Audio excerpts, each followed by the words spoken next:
Hello' দোস্ত, আজি বলক আজি হ'ল 16 এপ্ৰিল, আমাৰ বহাগৰ প্ৰথমখন ফাংচন য'ত নবিল পথাৰত আছে। তে বলক আজি চাওঁ, মজা লাগিব দেই। মোৰ লগত গৈ আছে আমাৰ শ্ৰীযুত পংকজ পাঠক নে পাৰাজুলি পংকজ পাৰাজুলি। এতিয়া আমি গৈ আছোঁ। গেটটো খোলা। বহুত দিন হোৱা ন ফাংচন চোৱা? এবছৰে তোমাৰ যোৱা বছৰো নহ'লে এবাৰ মানে এই ভিডিঅ'টো দিনত কৰি আছোঁ, কিন্তু ফাংচন আছে অলপ সন্ধিয়া টাইমত।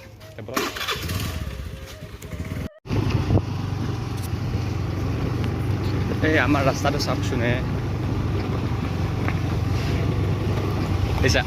নেশ্যনেল হাইৱে, কি ধুনীয়া ৰাস্তা, ভালকৈ যাবই নোৱাৰি। এই ৰাস্তাটো ইমান দিনে আজিলৈকে ঠিক হ'ব নোৱাৰিলে চলা ন। এইবিলাকৰ ৰাস্তা বুলি কয়।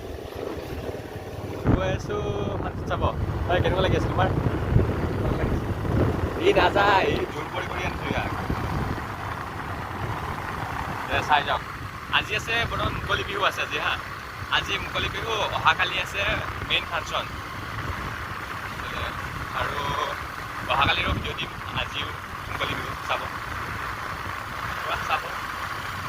আহিবতো, ছবিটো লগতে চাম। তো আমি ক'ত পালোঁ এতিয়া? ইয়াতে আছে সেইফালে আছে অলপ আগৰ পৰা ঘূৰি আহোঁ।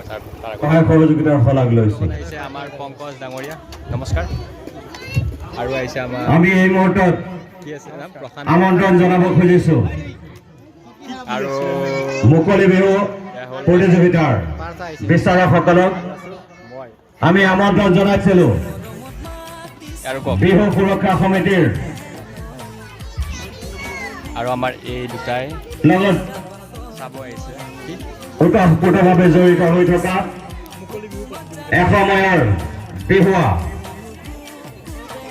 চৰ্দাৰ শ্ৰীযুত অনিল নাথ দেৱ।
Yo